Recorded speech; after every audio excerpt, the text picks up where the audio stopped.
When I was a kid, I remember drinking myself a can of Coca-Cola. I remember myself drinking Pepsi. I remember drinking whatever I like because it's basically something I really enjoy drinking. But whenever I grew up and grew up in my 20s, learning about other drinks, I thought to myself that a can of Coke was really bad until I discovered there was drinks that are really bad for me, that are really more awful than any other drinks you can think of in the world. Baskin Robbins and Starbucks, along with other kind of brands out there, including Dunkin' Donuts, they make the most awful and the most incredibly dangerous drinks I have ever came across. So one example here is Starbucks' caramel frappuccino, containing about 50 grams of sugar between from the tall to the venti itself. They're basically like cup sizes if you're wondering. Tall, small. Grande, medium. Venti, large. That's how it is. You will not believe the amount of sugar that really was in the venti. Insane amount of sugar. 50 grams of stuff, that's way more than a can of Coke. A lot more. And I don't understand why that's actually being allowed. Dunkin' Donuts, on the other hand, made this pumpkin caramel, what do you call it? Pumpkin cream, I don't know what you call it stuff. Containing about 160 to 170 grams of sugar. That's way more. That's like 3 times the amount of sugar that is in a single drink. And you really think that's a bad thing, You really think that's going to be a lot worse. No, I came across something way worse than you could ever imagine your entire life.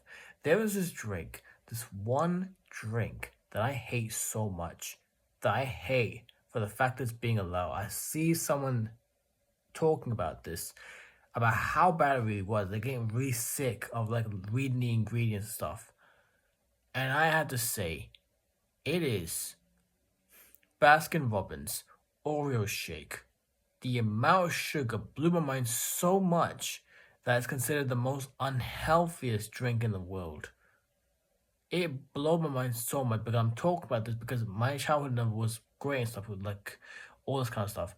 But as I'm talking about this, Baskin Robbins drink has about 263 grams of sugar. And I mean, really, that much sugar itself is just considered normal. Like, how on earth is this even allowed? How? Like, that much sugar in a drink? You people are out of your mind. The daily recommended amount of sugar for men and women is between 20 to 30 grams of sugar. The men and women need 20 to 30 grams of sugar per day. I'm not the one talking about this. But for companies that they're making this kind of drink, that's way above the day recommended amount. You are out of your mind making something this unhealthy and making it available around the world. I don't mind French fries. I don't mind burgers. I don't mind this and that. But when it comes to something like this unhealthy, you're crossing the line here. We don't need a very unhealthy fast food, for Christ's sake. We don't need that. We need drinks that are health promoting and very nutritious. We don't mind having ourselves a can of Coke and stuff like that, but goodness sake, if you're making something this deadly and dangerous, you deserve to be locked up in prison. I'm not gonna lie at all. You deserve to go to jail for life. Whoever made this kind of drink, I am not kidding at all. You should be locked up in prison, and you should be locked up for life for making this kind of abomination. You're killing people with this drink. I'm not kidding at all. You're literally killing people with this drink.